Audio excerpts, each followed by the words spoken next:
تھوڑی دیر میں ان کے پاس آ گیا۔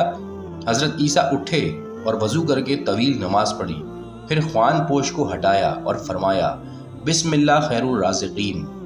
لوگوں نے دیکھا کہ بھنی ہوئی مچھلی اس میں تھی جس میں چھلکے نہ تھے، وہ روغن سے تر تھی اور اس کے سر کے پاس نمک رکھا ہوا تھا اور اس کی دم کے قریب سرکہ تھا اور اس کے گرد ہر قسم کی ترکاریاں تھیں اور لہسن اور 5 روٹیاں تھیں۔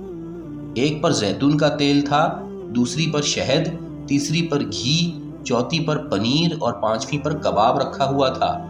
اسے دیکھ کر جناب شمعون نے پوچھا یا روح اللہ، یہ طعام دنیا سے ہے یا طعام آخرت ہے؟ حضرت نے فرمایا کہ ان میں سے کوئی نہیں ہے، بلکہ خدا نے ابھی اپنی قدرت سے اسے خلق فرمایا ہے، کھاؤ جو خدا سے مانگا ہے۔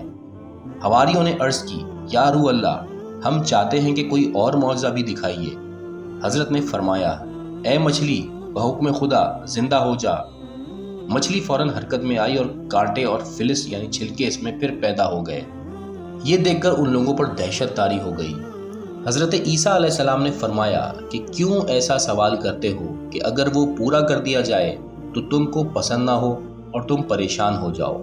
میں تمہارے بارے میں بہت خوفزدہ ہوں کہ کہیں خدا کے عذاب میں مبتلا نہ ہو جاؤ۔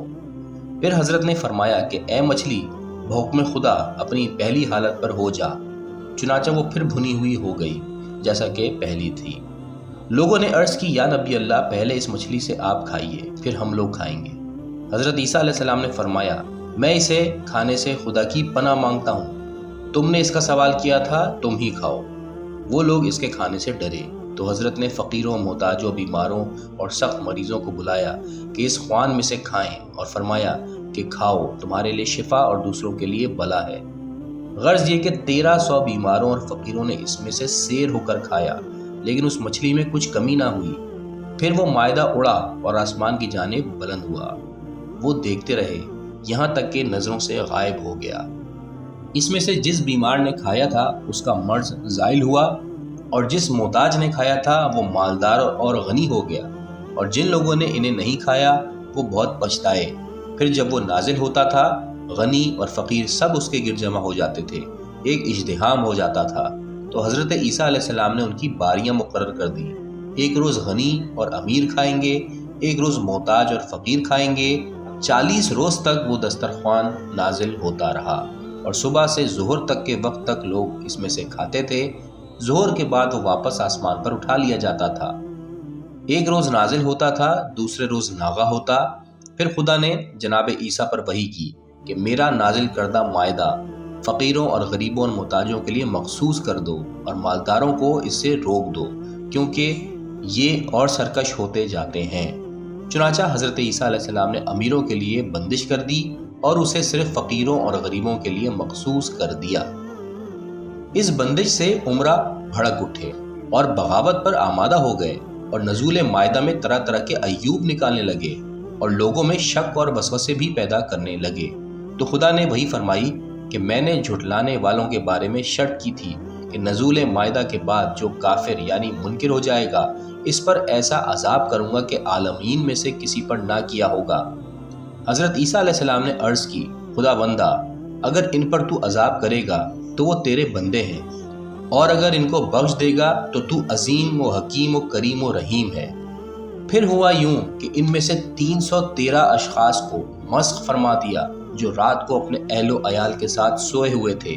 جب صبح ہوئی تو وہ سور بن چکے تھے اور راستوں اور کھنڈروں میں گشت کرتے پھرتے تھے۔ وہ 3 روز تک زندہ رہے، پھر ہلاک ہو گئے۔ تفسیر امام حسن عسکری علیہ السلام میں ہے کہ حضرت رسول کریم صلی اللہ علیہ وآلہ وسلم نے ارشاد فرمایا ہے کہ جب قوم عیسیٰ نے خدا سے مائدہ کی خواہش کی اور پھر اس کی ناقدری کی تو خدا نے ان کو 400 قسم کے حیوانوں کی صورت میں مسخ کر دیا، جیسے سور، بندر، ریچھ، بلی اور بعض دریائی اور صحرائی حیوانات۔ ایک روایت میں ہے کہ مائدہ کے گرد غربا جمع ہو جاتے تھے اور سیر ہو کر کھاتے تھے۔ اسے روسا اور عمرہ نے برداشت نہ کیا اور کہنے لگے کہ پست طبقے کے لوگوں کو مائدہ نہ کھانے دیں گے۔